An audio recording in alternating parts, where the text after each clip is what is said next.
Shabbat Shalom. I would like to read from Exodus 23, 20 to 22. This is a verse which really, I didn't see it before, to say the least. Behold, I send an angel before you to keep you in the way and to bring you into the place where I have prepared. Beware of him and obey his voice.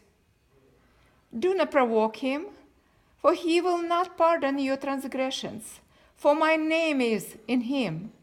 But if you indeed obey his voice and do all that I speak, then I will be an enemy to your enemies, an adversary to your adversaries. This verse really struck me because it's just showed to me that it's another picture of Pre-Incarnate Moshiach. Because who can forgive a sin? And this is the main thing what God required all along in Exodus and in Deuteronomy. It was repeated. Listen, and he obey his voice. Amen. And this was not, and the same, it's repeated in the Isaiah 63. For he said, surely they are my people, children who will not lie. So he becomes their savior.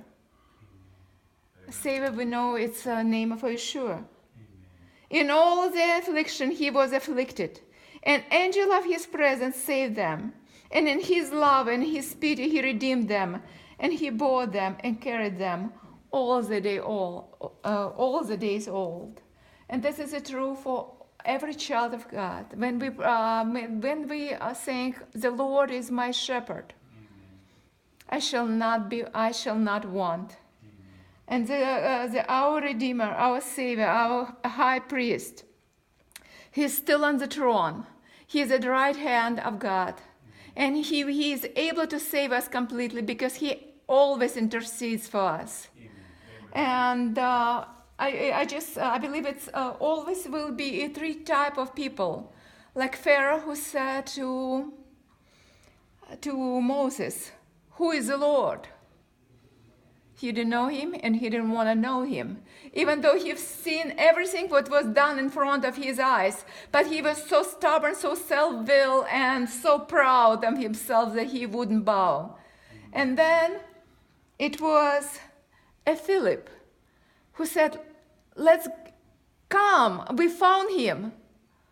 We found him. How this, like simple fishermen, they knew that he is the Lord. They didn't know the scriptures. And then we see the Pharisees and scribes. When wise men came and they asked where the Mashiach should be born, and they just stated very coldly, they didn't even were interested. They didn't want to go to see. They just said in Bethlehem. They had head knowledge, but nothing in the heart. So I pray that today, for every child of God, we will cry out to Lord to hear His voice, and obey it, because this is the only what will carry us through, and His word will uphold us, sustain us through the rest of our days until He will call us home.